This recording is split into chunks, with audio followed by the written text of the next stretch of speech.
What's up, everybody? William Warfield here with you. Got another great show lined up here tonight. I'm excited. John Davis is going to be joining us. Gary Ball out this week. He had a death in the family, so he's going to be out. But we keep this thing moving on, and we got a very special guest tonight. Bronson Arroyo is going to be joining us here this evening. And like I said, John Davis as well. And fellas, how are you doing? Awesome. Yeah, Bronson, how's it going? Good.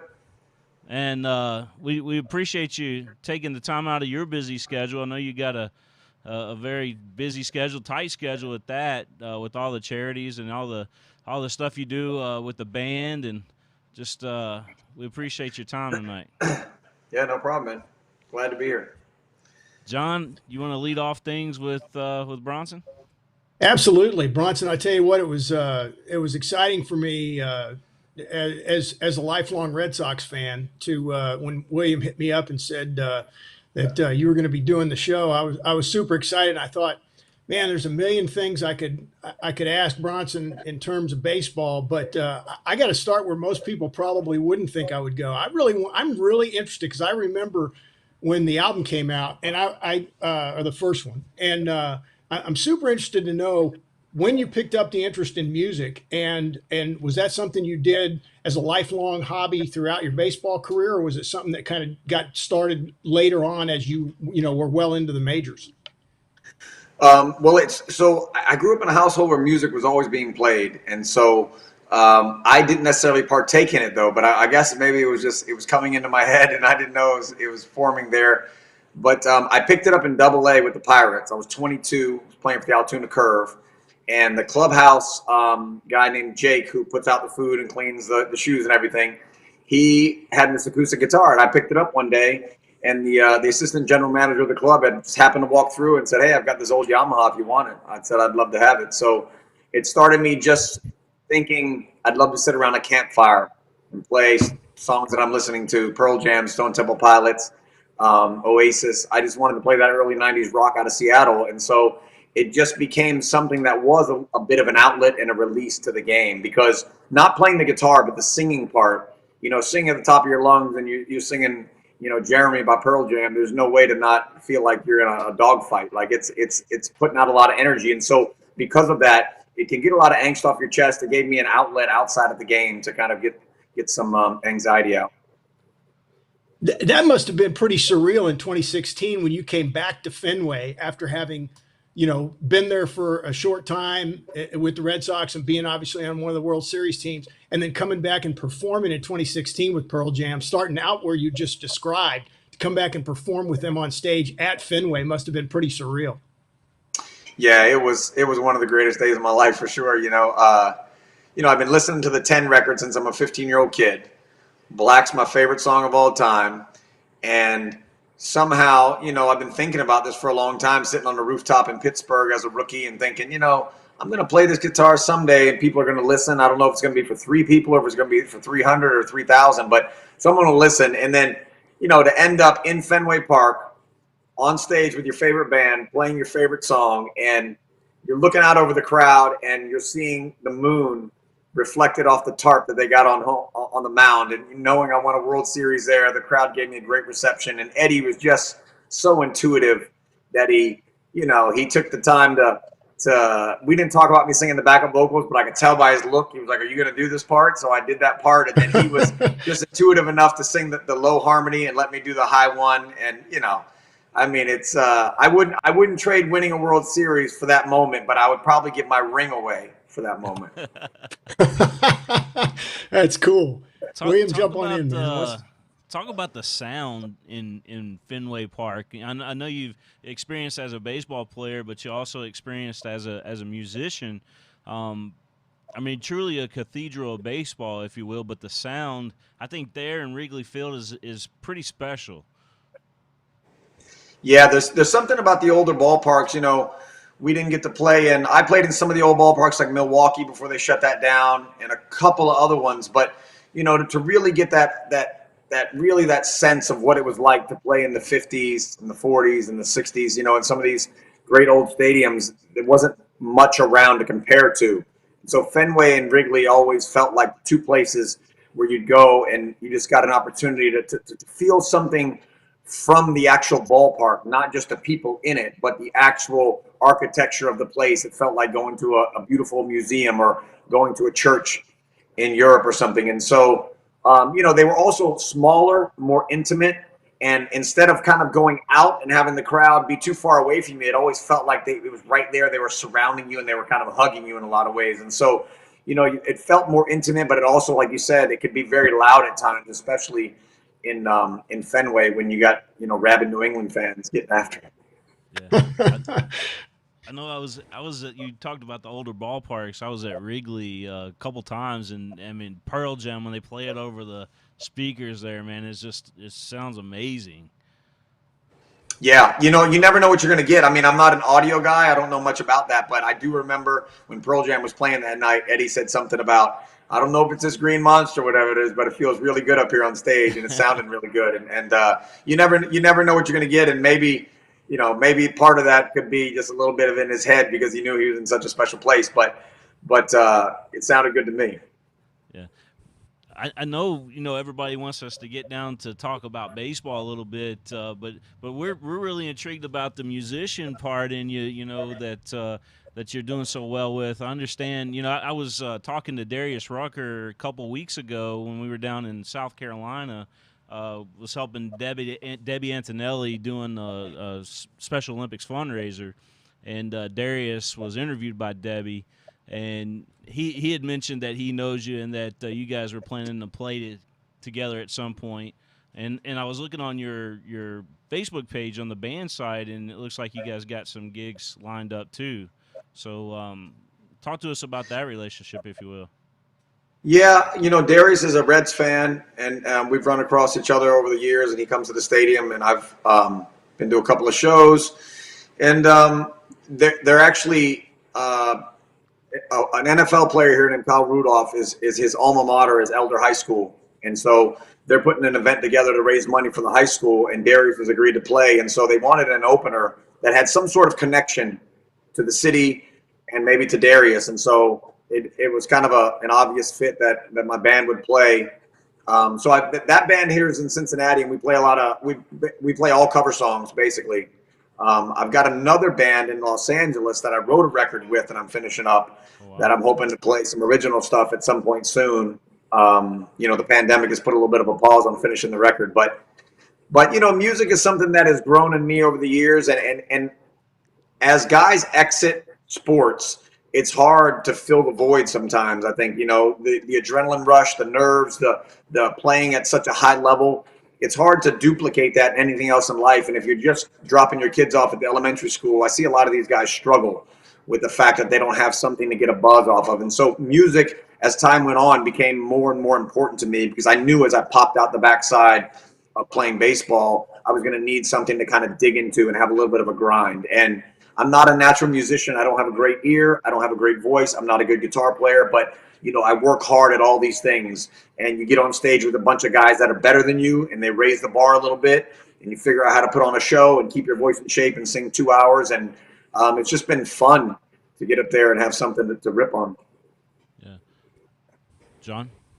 Yeah, I know that my youngest son played Division II football at Edinburgh University and had been doing music in the background as a hobby, similar to what you did when he was in college. And he had a pretty significant event. He lost a close friend, and he decided to go ahead and step away and forego his senior year and go ahead and get into music full time. And he released his debut album last January. And I know it was tough for that transition from him.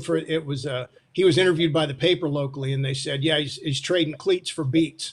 And it was kind of one of those things where, it gave him another identity of doing something that he really loved and replacing that. So, speaking of identities, I got to go back. I was taking a look at some old video footage because when you first came up and I didn't see you much with the Pirates. I saw you mostly when you got with the Red Sox.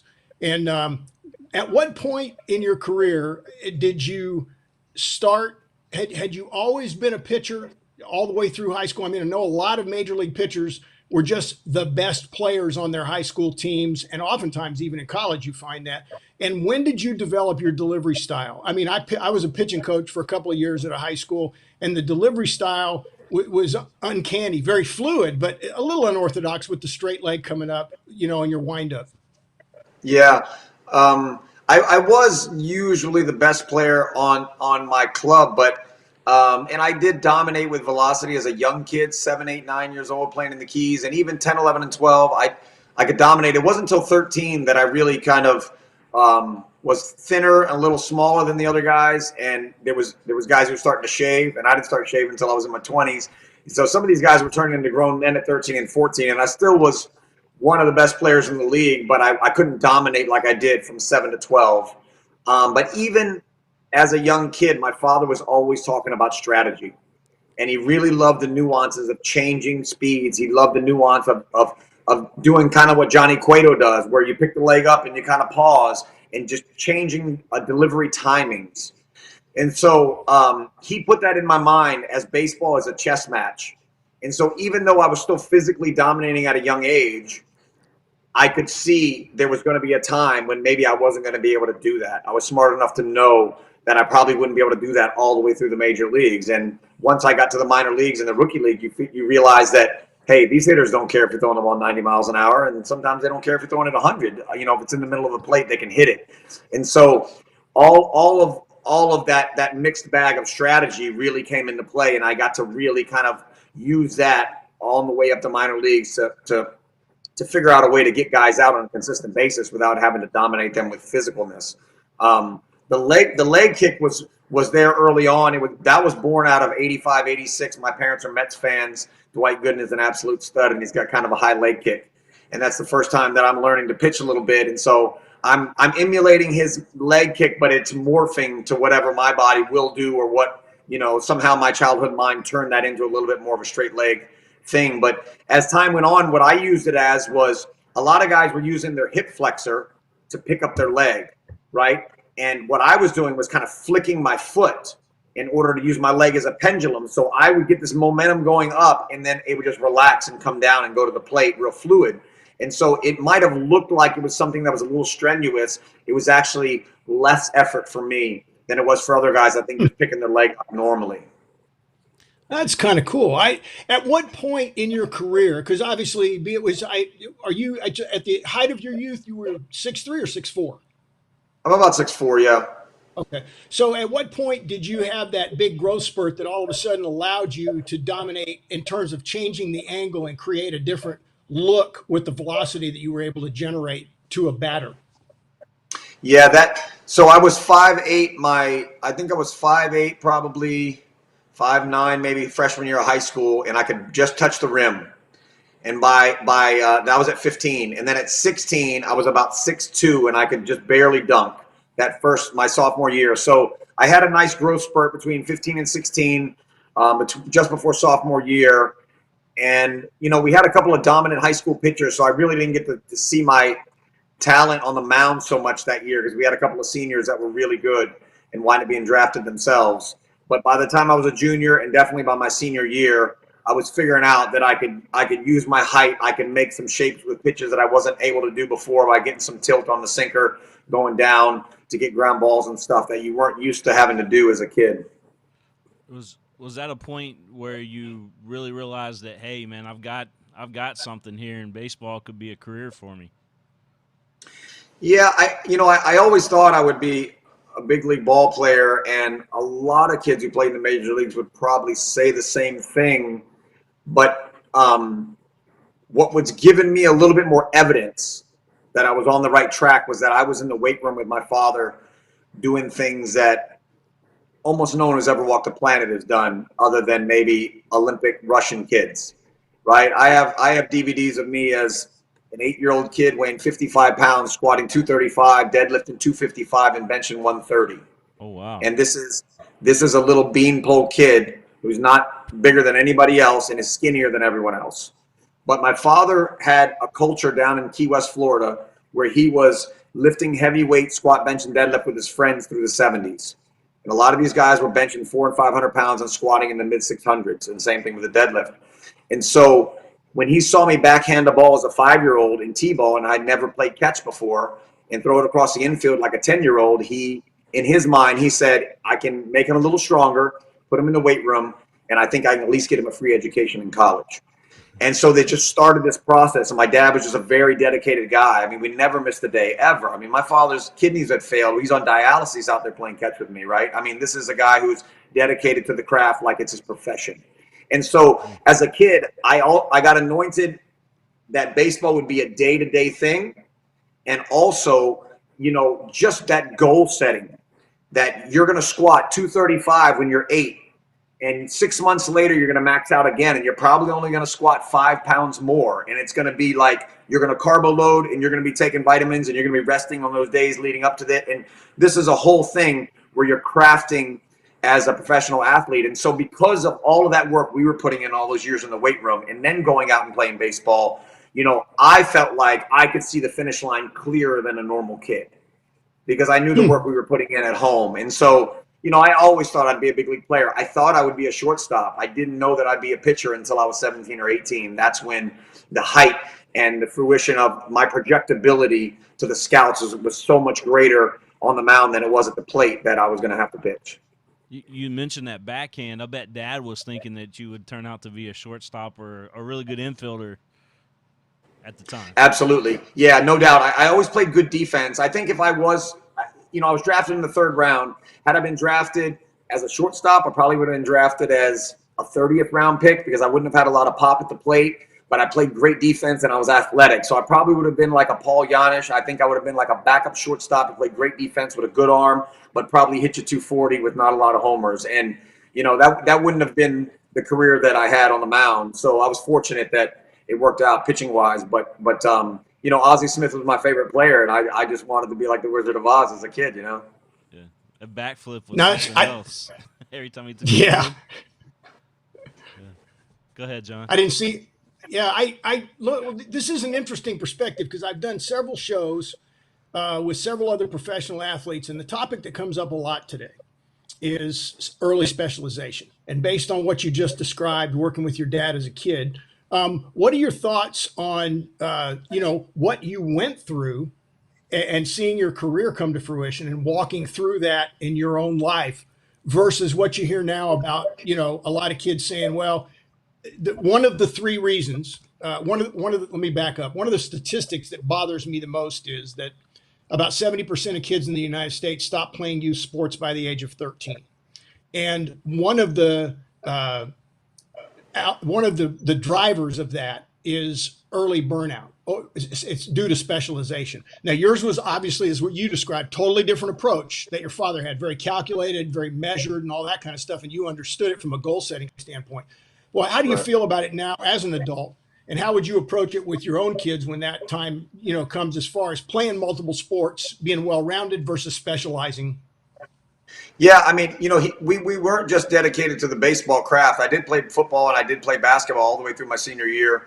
Okay. So I did play other sports. He just thought if I put him in the weight room to make him stronger, I think I'll make him better at every sport. Also, just being able to actually squat in good technique and understand how the body functions and, doing a pull-up or a push-up and just using your mind and your body in different ways he thought would help with your athletic ability, your footwork and different things out in playing different sports. So he wasn't so kind of hell-bent on just playing the one sport. He just wanted me to be stronger overall. I definitely am in favor of kids not specializing early on because there's a lot of times that you don't know, just like I thought I'd be a shortstop and then I just sprouted up.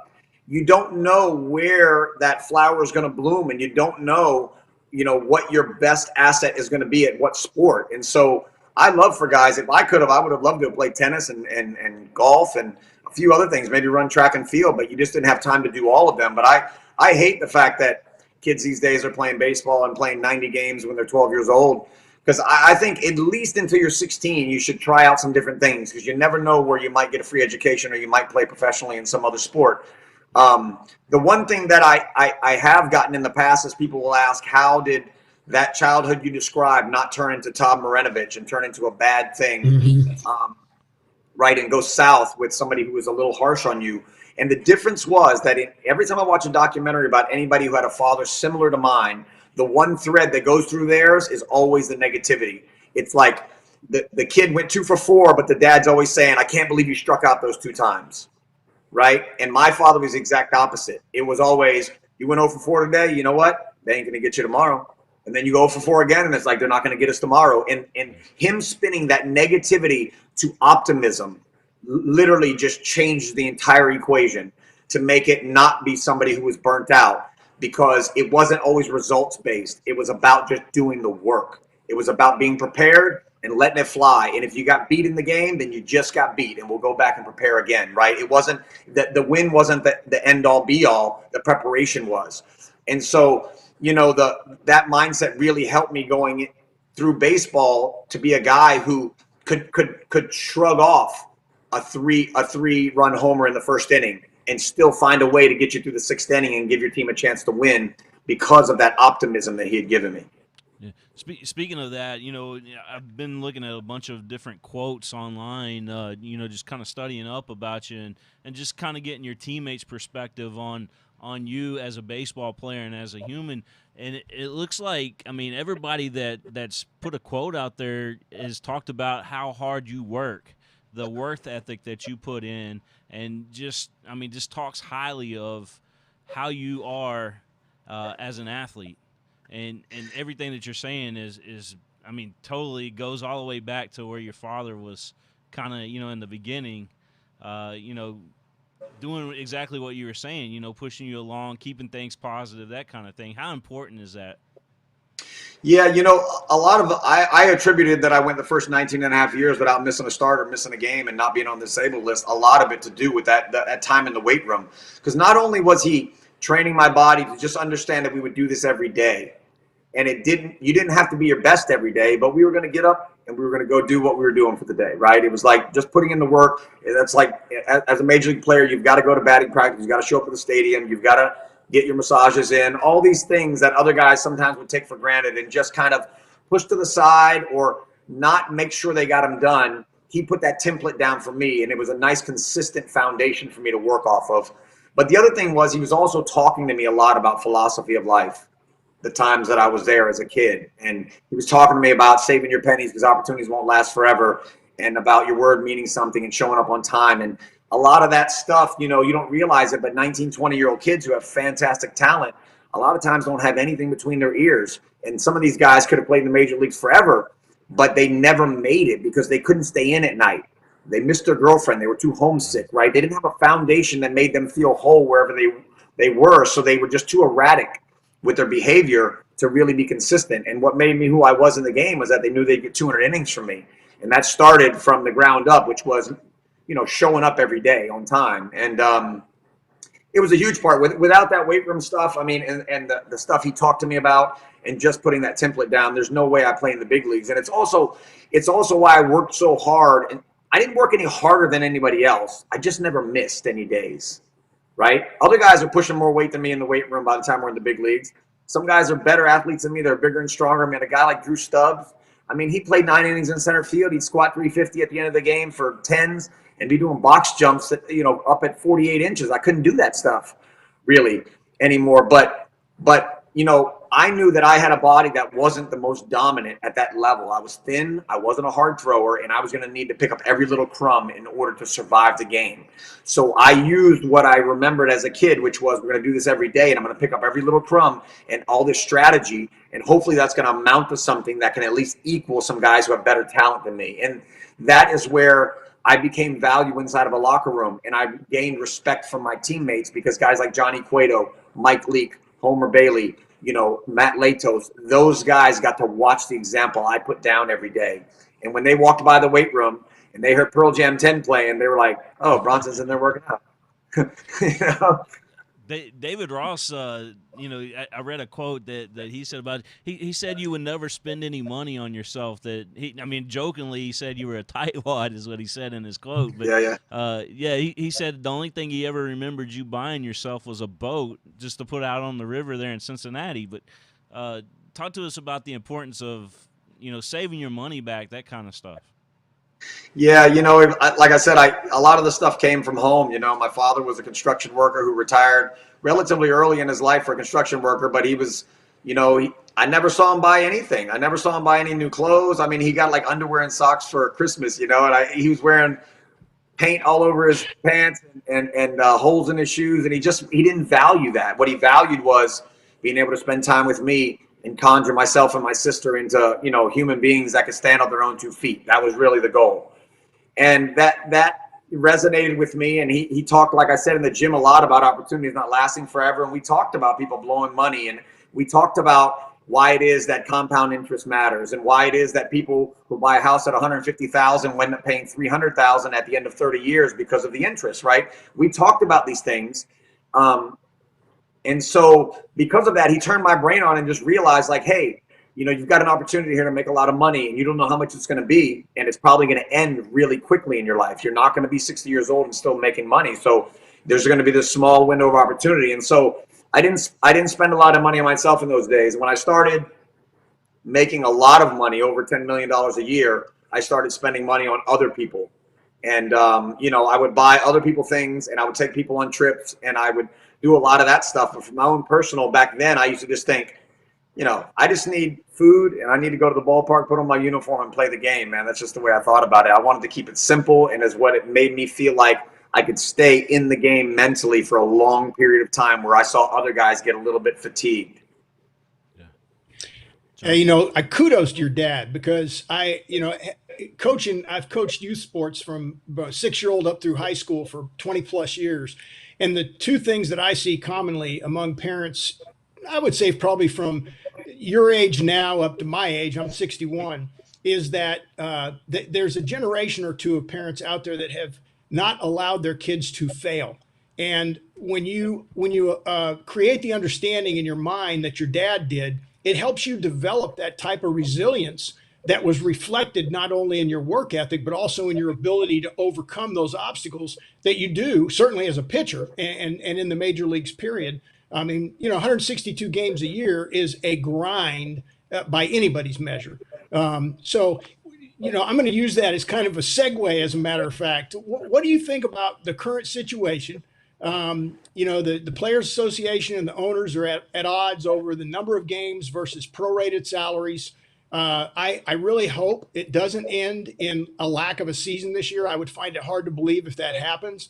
But where do you kind of stand? If you were in the clubhouse still, where do you kind of stand on what's going on with the game of baseball right now coming out of the pandemic? Well, I've got a bit of a unique perspective, right? Because the union has always been very, very present in Major League Baseball. They've been very powerful. And in the early years, in 1994, when I was in high school, I would have been a junior in high school. I would have been a kid who would have said just what everyone else says, which is, why aren't these players just playing? Like, just play, right? Like, what's the big deal?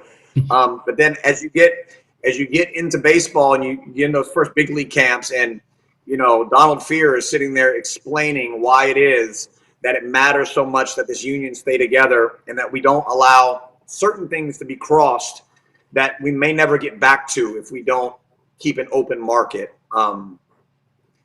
Because of those early years, I can understand now very clearly what's going on. And from my perspective as a player, and from what I know about the union in the past, the owners made a deal with the players for prorated salaries, and they are wanting to, however many games they play, they just want to be paid prorated, and that was agreed upon. Now that the owners understand that fans will not be there and they're not going to have that revenue stream to come in, they want these guys to then take a certain percentage off their salaries that they don't want them to make, which would make sense in a world where if the game was making $11 billion and the owners were making good money on top of what they expected every year, that they shared some of that money with the players.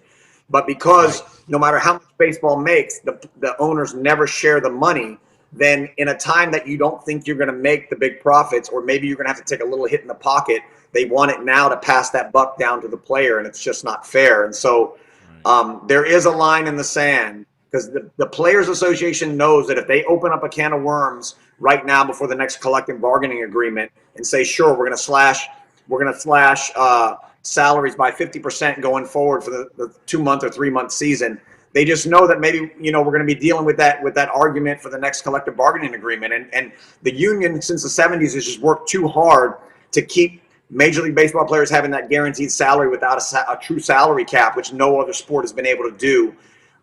It's almost like it's been ingrained into the players, and they basically say you've got to do the right thing for the generations that come after you. And so that's why you've got such a kind of a hard standstill. Yeah. Hey, that makes all sense. Yeah. So getting back onto your career here, Bronson, you're drafted by the Pirates, obviously. Ended up going to the Red Sox, playing for the Red Sox. You won a World Series there.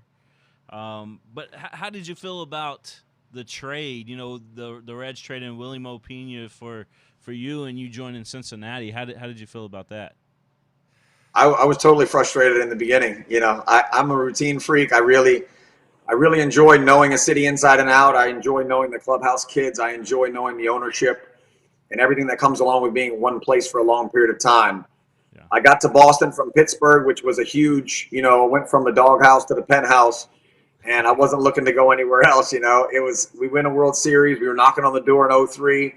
And in 2005, we're in the playoffs, and the team that beat us won the World Series again. So in my mind, it was like, we've got another 3 or 4 years here to see if we can take a shot at winning another ring. Yeah. And I signed an undervalued deal, and they told me that they had no plans to trade me 5 weeks before they did. So, I was frustrated, but, really quickly, I got off to a good start with Cincinnati in 2006. And wherever I am, I'm going to try to make it home because I want that same comfortable feeling wherever I'm going to be. And so, once I got comfortable with Cincinnati, I would have been just as frustrated if 3 or 4 years down the line they would have traded me somewhere else. Yeah, that's big time. Did you see in terms of the environment, because Boston's got such a reputation as a team and a city. When new players come in, you see a lot of times guys will come in and kill it, and then they have kind of a sophomore slump in Boston because of the pressure and everything. But when you went from those few years in Boston, having that degree of success with a great lineup in 2004, and then going to Cincinnati, what was the adjustment like in terms of regaining the momentum, if you will, inside the clubhouse and getting that feel of camaraderie and everything? Because, arguably, I'm presuming most people identify you as a Cincinnati Red. Spending the majority of your career there. But how long was it after the frustration was over with that you were able to get into a groove and really feel the momentum growing with the Reds? I got really lucky that year. I couldn't have asked for a better start to a season to get over that hump as quick as possible that you're talking about, to not feel like the new kid on the block. Because regardless of how long you've played in the major leagues, when you go to a new team, people want to see it in front of their own eyes. They know what's on the back of your baseball card, but if you can't duplicate it in that uniform, then they think, well, maybe he's playing for the Red Sox and they had a better lineup. Maybe he can't pitch in the National League. There could be a number of reasons why they don't think you can duplicate it. And so getting off with David Ross, really clicking with him. And we went back to my last start of spring training after I got traded. I went back to Boston 10 days later, pitched on ESPN against my old team. I punched out 10 and went 7 innings, no runs.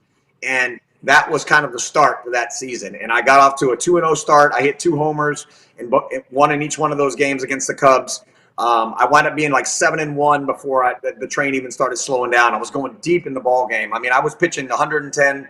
I averaged 110 pitches that year for 35 straight starts and went 240 innings. So, everything was just clicking, and I didn't feel like I had to make too many adjustments on the field. I felt like the National League was going to have to figure me out because I was coming from the American League East where the lineups were so difficult to pitch against that now being in the National League and having the 9-hole hitter be the pitcher and them not knowing my repertoire. And I just won a World Series and I'm coming into my own physically. I'm 28, 29 years old. I feel like I'm in my prime.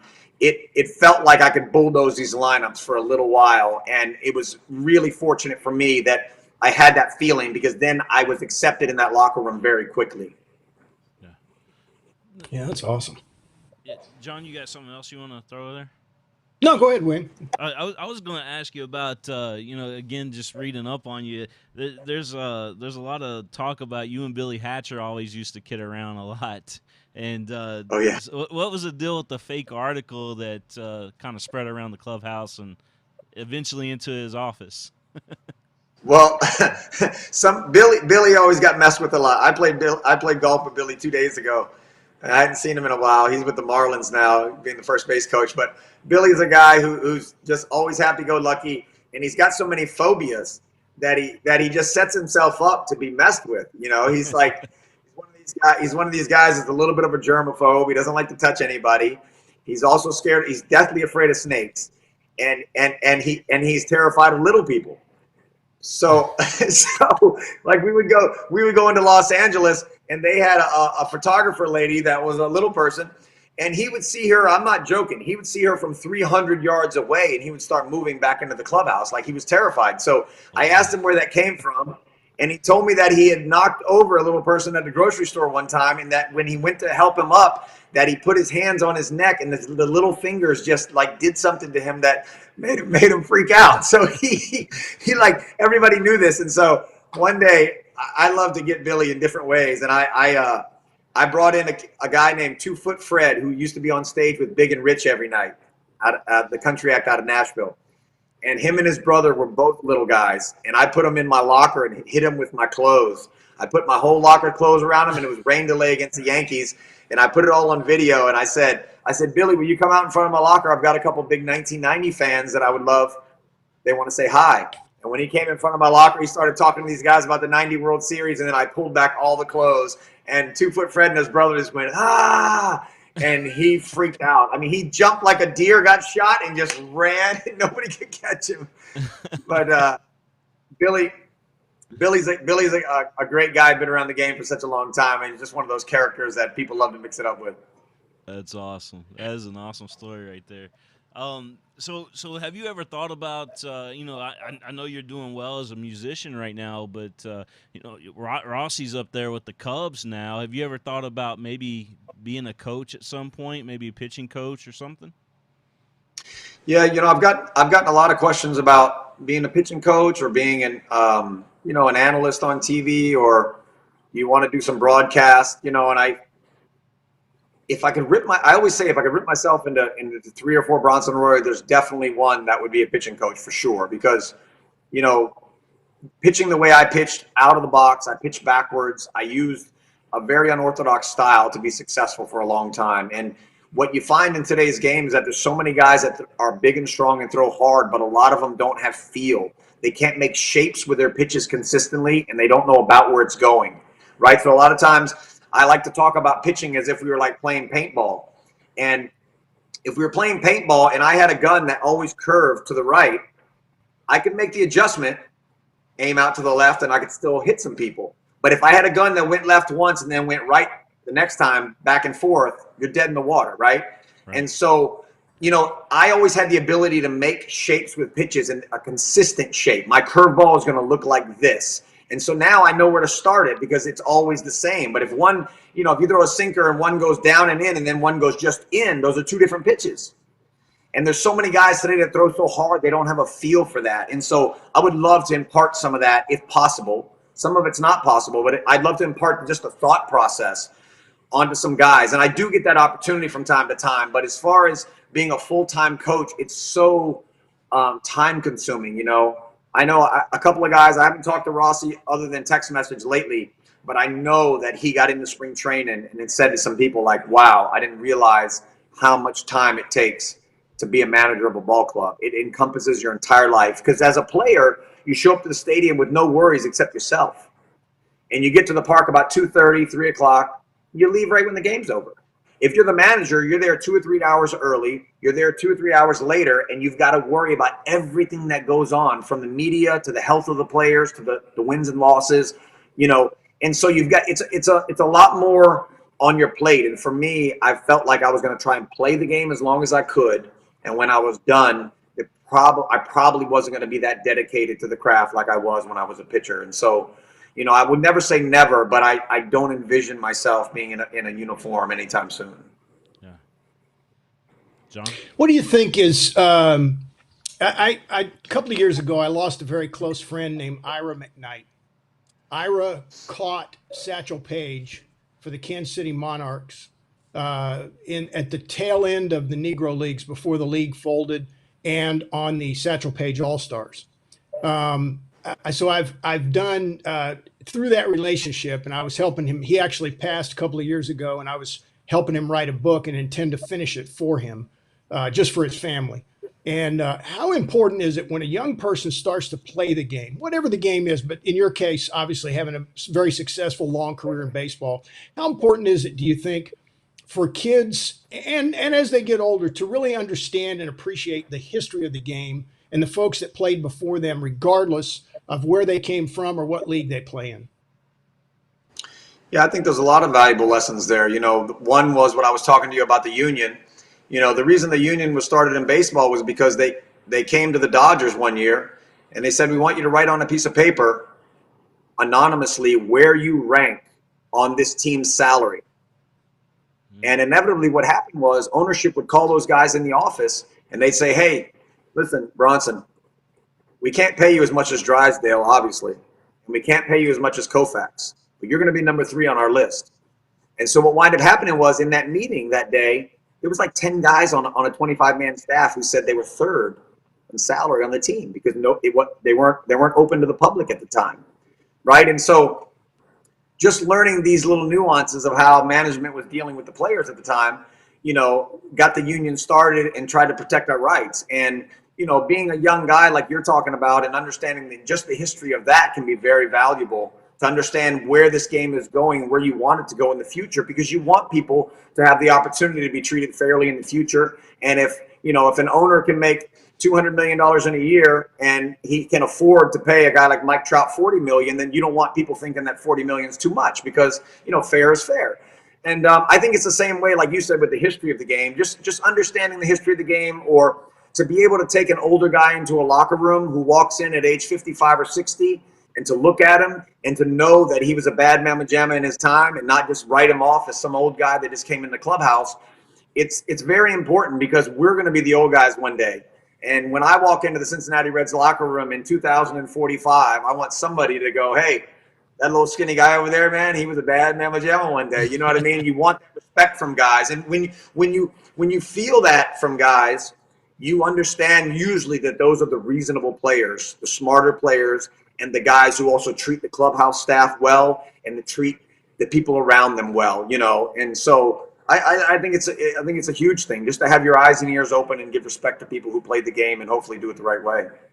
Have you ever had a chance to play with any of the guys with Fozzie, Chris Jericho's group? Have you ever played with them at all? Music? Yeah, music. Fozzie? No, I haven't. The name of the group? So it's the wrestler Chris Jericho, you know what I'm talking about? Yeah. Yeah, so he's got a group, man. They rock, dude. And you kind of, when you said bad mamma jamma, I'm thinking, man, this guy's like Chris Jericho right now. Where do they play out of? What are they just all over the country? Yeah, well, their band has got pretty huge. I mean, they got several albums out now. But do you know if they're like housed in Nashville or if they're what city they kind of call home?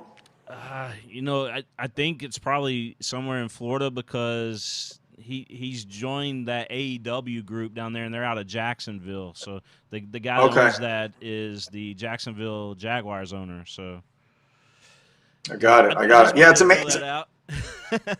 It's amazing to see that there's always a handful of guys, whether they're actors or athletes or whatever it is that we get into music at some point, and I just think it's fantastic for a guy to have enough guts to get up on stage and like really pull it off, and be able to do it, because it's hard to do anything at a high level, much less more than one thing. And so it's nice to see guys kind of venture out there and have enough guts, like a Johnny Depp, to get up on stage and play with Jeff Beck, or whoever he's out there with. So we got some people in the chat sending in some messages. Do you remember playing in the Pirates organization with a guy named Eddie Brooks by chance? Eddie Brooks, I know the name, but I didn't play. He played on your minor league team. He's a high school coach now at Frederick Douglass in Lexington, Kentucky. Man, I remember a lot of the minor league guys.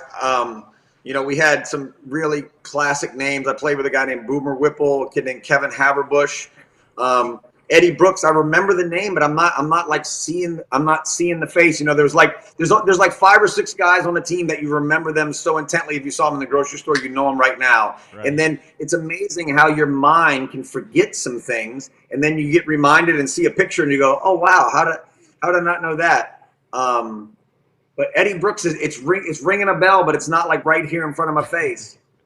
Well, he's a high school coach in Lexington now. He wanted me to tell you hi and that he's proud of you for all you've accomplished and everything. Oh, that's cool. I appreciate it. I often think about, and this is another thing that would be super time consuming, but I would love to just take an RV around the country with a camera crew and find guys that you played ball with in the big leagues and in the minor leagues. And it's just kind of like what are they doing now, right? You spend the day maybe playing golf with them or cooking some food and have a chat with them and make a TV show about that. I think it would be fantastic, but it would be time consuming. Yeah, that sounds like a good thing, though. John? No doubt. So when you're not doing music nowadays, what consumes your time? Are there any secret passions when nobody's looking that you've got that really get you fired up, or is it primarily just having time to be absorbed in the music? No, I'm really enjoying golf right now. It's such a hard game, and No doubt. during this pandemic, it's basically the only thing I've been doing during the pandemic because it's a nice way to be outside and stay away from people and not necessarily have to be in a closed environment and touching everyone, especially in the height of the pandemic, like in the middle of April. But luckily for me, where I live in Cincinnati and back in Florida, both the golf courses stayed open, and I've just been trying to take that baseball mentality to the golf course, and it just doesn't seem to work out like it does. It's like I often think, if I was this erratic with my command as I am with this darn 58 degree, I would have quit like well before I got out of the minor leagues. But it's a hard game, and I'd like to master it a little bit. I've got my handicap down from an 18 to an 11, and I'm kind of plateaued there, and I'm having a really hard time like breaking through. Do you still have a good relationship with King Griffey Jr. by chance? Yeah, I do. I saw he's a I golfer saw Griff. now. He's a golfer. He lives right there in Orlando. Yeah, right by where Tiger used to live, and he plays a bunch. There's a lot of guys that really love golf, and a lot of us think that we're pretty good until you play against somebody who actually played on tour, and then it's like the realization that that a guy like John Smoltz is probably the best golfer that's maybe come out of MLB, and he can barely make the cut in one tournament. You know what I mean? It's like it's a whole different ballgame.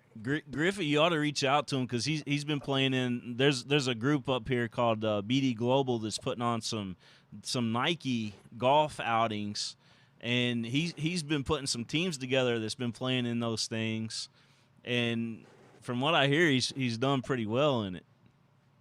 Yeah, I knew he hit the ball a long ways. I played with Derek Lowe in the past year, and Derek told me that Mark Mulder is the best golfer of the bunch. Smoltz is right there neck and neck with him, but he said everybody else is, Derek's about 3 or 4 or 5 strokes behind those guys, and Derek shot a 74 that day with me, and I probably shot about an 88, man. So I'm not ready I'm not even ready for a good pro-am yet, but I'm working on it. Hey, another question coming in here, and that is, who's the toughest player that you ever faced? I would assume it's probably some guy like Albert Pujols or something like that, but who's the toughest guy you ever faced as a pitcher?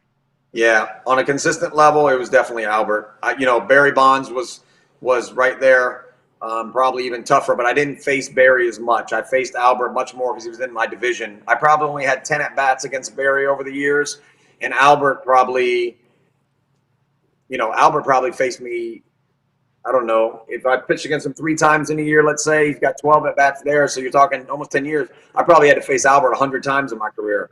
And so that's why I usually say he would be the toughest guy. They both had the trifecta of can hit 300, can hit the ball out of the park 40 homers a year, and are going to drive in 100, and we might, strike out less than we walk. And when you have that kind of plate discipline with that type of power and the ability to square a ball up, you just hope they hit it at somebody, honestly, because there was just almost no way to get them out. It was like everything on the plate, it seemed like they squared it up on the screws. And because they were so strong, even their ground balls went through the infield so fast that the defenders didn't even have a chance to field them. Yeah. So let me ask you this, coming off of that question, is who's one of your teammates that you're glad that you never faced that you played with? Well, one that comes to mind that I played with for a year, and I did face him a lot. He absolutely destroyed me. Was Sin Shu Chu, the Korean kid up in Texas. I mean, when he was in Cleveland, he beat me to death. And he came over to our locker room. He literally walked straight across day one of spring training and just gave me a big hug and said, "I'm sorry, Bronson." and I said, "There ain't nothing to feel sorry about." But it was almost like a running joke. I mean, he would hit like, even in spring training, between spring training and interleague play, he had something like 4 homers, 4 doubles, 2 triples, and a single off me, and I couldn't get him out. It was like a joke. And so when he came over to the locker room, I was so glad to have him on my side. But I would think of guys that I played with that you didn't want to face at all. You wouldn't want to face Manny Ramirez in a lot of big situations, David Ortiz. I mean, those guys were so clutch. They were in that same kind of ballpark with Albert and Barry. I just think Albert and Barry were a little bit tighter with their strike zone. And just, Manny was an absolute RBI machine, but there were years when he wasn't going to hit you 330 like those guys did. And so I would say he was just a tick below that, but you wouldn't want to face any of those monsters, with runners on base and the game on the line. They just had a knack for really honing in for the big clutch situation and did damage. And it was not fun seeing those guys at the plate ever. Yeah. You can plead the fifth on this one if you want. I know some people like to comment on it or not, but we got another one coming in, and that's, how do you feel about Pete Rose in the Hall of Fame situation? Yeah, I mean, I know Pete well, and me and Sean Casey got an opportunity to take Eddie Vedder to meet Pete in 2016 because Eddie's a big baseball fan, and we sat there and had a nice dinner, and Pete told a bunch of stories, and I know Pete well enough to know that he has no filter on his mouth, so I got to ask him all these crazy questions and see what his answers are, so Eddie could observe that, and it was a really, really good night, but I definitely think he should be in the Hall of Fame. I mean, there's just, I think baseball stats are baseball stats, and I think everything else, regardless of literally if you were a murderer or whatever you did in life, I don't think it takes away from what you did on the field. It wasn't right that he was betting on games for sure. But, there's also, we also in life, a lot of times we love to beat down a guy like Tiger Woods. And then as they're the old guy coming back, you start rooting for them. And Pete's almost 75 years old. I don't see why you wouldn't want to root for him now and put him in the Hall of Fame. The only thing I could say against it is that Pete still thinks he's 25 and he still has a pretty brash ego. And that probably has hurt his chances to have some people have empathy for him. But, coming from the west side of Cincinnati and a guy who was not even close to the most talented player who ever played the game, the numbers he put up are absolutely astonishing, and I just think he should be in there. That's a good answer. No doubt. John? No doubt. I want to ask you, you hear about a lot of classic pitchers, the Greg Maddoxes of the world. I think John Smoltz had a pretty good reputation for it. When you would approach a game and a specific lineup, how much preparation prior to the game or a series would you put in, knowing what the rotation was and when you were probably going to come up, as far as having to face a lineup? Let's say you go deep in the game and you're going to go through 7 to 9 innings and you're going to see that rotation, at least going into a third time through the batting order. How much preparation did you put in terms of yourself knowing, okay, first time through, I want to vary, I want to withhold these pitches, I want to show all my stuff. How did your mind work in terms of that level of preparation for the various lineups that you faced? Most of the time for me, those guys who all do it all different ways. Schilling was one of the most studious guys I'd ever played with. I don't know exactly how he attacked it, but I know he did a lot of homework, even on umpires. I would tend to watch the last 3, probably to 6 at-bats that I faced against each individual player that I would be facing that day. And what I was looking for was how I got them out or how I didn't get them out, and what, you're trying to foreshadow what adjustments they would make against you, and you would formulate a game plan maybe to make a counter adjustment on that. And then, there's a lot of gray area here, because if you're talking about a guy like Alfonso Soriano, who, let's say I've struck out 5 out of the last 6 times I've faced him with nothing but breaking balls off the plate, and he just keeps swinging at him. You keep wondering when he's going to stop swinging at him, and you're not sure if he's going to, right? So there's there's this cat and mouse game that you're constantly playing. And so in my preparation, I would watch, like I'd say, 3 to 6 at-bats against each guy, the most recent. Then I would go into a meeting with the pitching coach, let's say Brian Price, and let's say Ryan Hannigan was catching me. And I would let those guys tell me how they wanted to get these hitters out. And then as they're telling me how they wanted to get each guy out, I would then interject maybe a little bit of my own personal philosophy or my own personal idea of what was going on inside of that matchup that was different than facing any other righty in the game. Because I was a guy who threw so many breaking balls that just because a guy was uncomfortable hitting breaking balls didn't mean that he wasn't going to stand up way up in the box, get tight on the plate, and just look for a breaking ball off me, right? So that would maybe change the way that I would have to face these guys. And so you would take all this information, blend it together, but I would never look past the 3rd inning, I would say. And the reason being is I was doing things that you were saying. You would try to conserve as many pitches as possible, which means hopefully not having to show your best stuff. But most of the time, you didn't know what adjustments those guys would make, like I was talking about in that gray area. So as the game was unfolding, clues about the way that they were going about their business would then be dealt to you. And then I was going to have to take that information and plug it in as well. So I couldn't look too far down the line to be like, how's this guy going to face me in his 3rd at-bat? Because maybe in his 1st at-bat, I see something that I didn't think was going to be there, and I got to make an adjustment on the fly. Or maybe I've got 2nd and 3rd in the 1st inning, and I've got to go to my best stuff to get this guy out because it's crunch time right now, and I feel like the game's on the line, right? So to not look too far down the road, I would just have this template that would be malleable, and we would be able to work on it as the game went on. Now, there could be a very specific player, maybe like a Lance Berkman, somebody who had done a lot of damage on me in the past, and we said, hey, today we are going to stick to this game plan against this guy because he's killed us in the past. We're not going to let him beat us on a sinker down and away and drive one to the opposite field. So we're going to stay in tight today. We're going to beat him up inside. If I hit him, I hit him. It doesn't matter. We walk him. It doesn't matter. But we're not going to let him beat us. And so sometimes that would be a full game plan for one guy. But as far as the entire lineup as a whole, you would just take in all that information, and you'd have to be able to adjust on the fly. Yeah, Chad Hammond, a big fan of yours. He's watching tonight. He's a big Reds fan, and he said that just a remarkable career and appreciates all you did for the Reds. So. Yeah, it's been nice that I got to stick in one place for a long time because if I was in Boston for only 3 years, and because we won the World Series, It felt like it was a bit longer. But had I come to Cincinnati for 3, and then went to the Diamondbacks for 3, and then ended up in Colorado for 3, a lot of times you wouldn't have a place that really felt like home. And being here in Cincinnati for 9 years and ending my career here, it gives me the opportunity to always feel like a Red. And it's nice to go to a ballpark and still feel wanted around the clubhouse. Yeah. John, you got something else there? Yeah, I was interested. I mean, I don't think that a lot of guys are going to argue that, the team accomplishment of going through a full season and making it to the playoffs and having everything go right and winning a World Series happens by accident. There's a lot of preparation that goes in. Guys, maybe a little bit of luck. You got to have the right mix of guys, the right attitudes. And the Red Sox were fortunate enough to do it 3 times in pretty quick succession after having such a long break. Outside of the World Series win, what are maybe 1 or 2 of the other highlights that stick out in your mind in your career that you can look back on and say, wow, that was pretty cool? I on a personal level, I think probably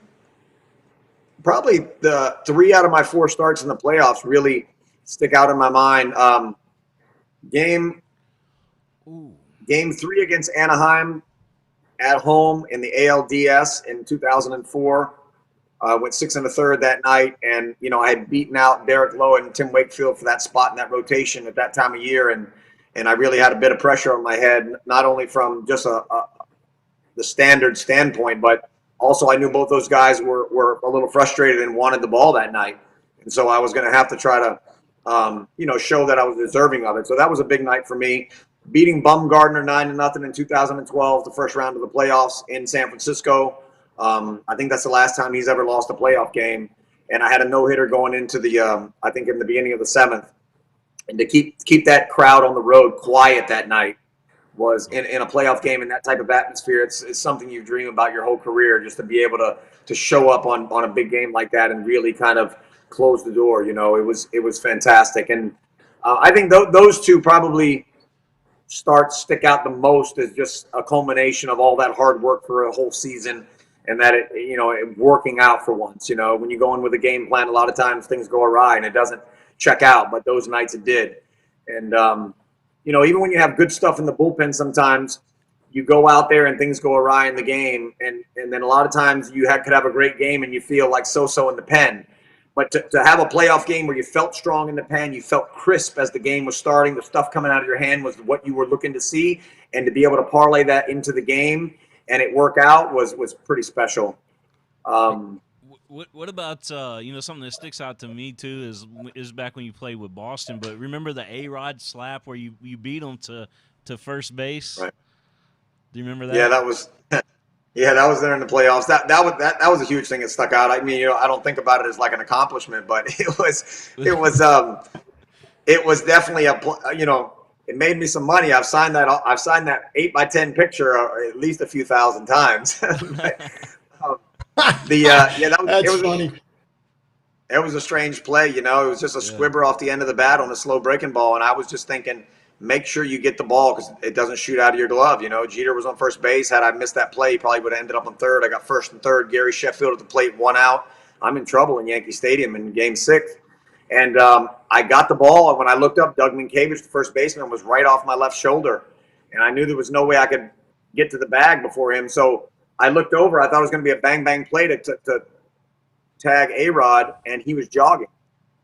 So I had plenty of time, and I just kind of relaxed. And when I relaxed, he just hit my arm really hard, and the ball came out. He kicked it down the line. I caught my glove on the other side of him, and it was, one of those unique things that, sticks out from that season and that playoff. But it was, I guess it was, since it went our way, it was cool to be a part of it, just to have something to remember you by. The David Diary Absolutely. Tonight, he says that he appreciates you coming on his show the other night as well. So. I've been doing a lot of shows since the pandemic. I've been doing a ton of Man, them. just real quick. I know we're getting short on time here, but how has this pandemic affected you? I know you've rescheduled some of your gigs that you were playing, with your band there. But how else has it affected you? Honestly, for me, it's been a little bit of a breather, just because I say yes to everybody about everything, right? It's why I'm sitting on the show right now. It's just what I do. I try to deliver the goods, right? I tried to deliver the goods as a teammate. Yeah. I was the guy inside of a locker room who knew more about the anti-inflammatories than every other starter on the team, and I had a bag full of them. And I also was the guy who was throwing the team parties and paying for the team parties. And it was the guy who was making a mixtape for the bus when we rode. Everything about hazing the rookies and buying the outfits. I mean, I was doing most all of that for the better part of my career as I got established in the game. And I just enjoy delivering the goods for people, because this is a lot of times in life, people can't be bothered to muster it up for other people. So I really enjoy doing that. So during this pandemic, because nobody could ask me to go anywhere, or nobody could ask me to dinner, or nobody could ask me to play a music show or come to a baseball camp, I've really enjoyed just grinding on golf sometimes 7 days a week and see if I can get better at it without anybody being able to call me and say, hey, let's do X, Y, and Z. That's awesome, man. Well, we certainly appreciate your time tonight, Bronson. It's been awesome having you here. A lot of folks have enjoyed hearing from you and things that maybe they haven't heard before that we've been able to talk about here tonight. And by the way, I'm gonna send you some of that Mingy beef jerky. I don't know if you ever had that or not, but it's delicious, man.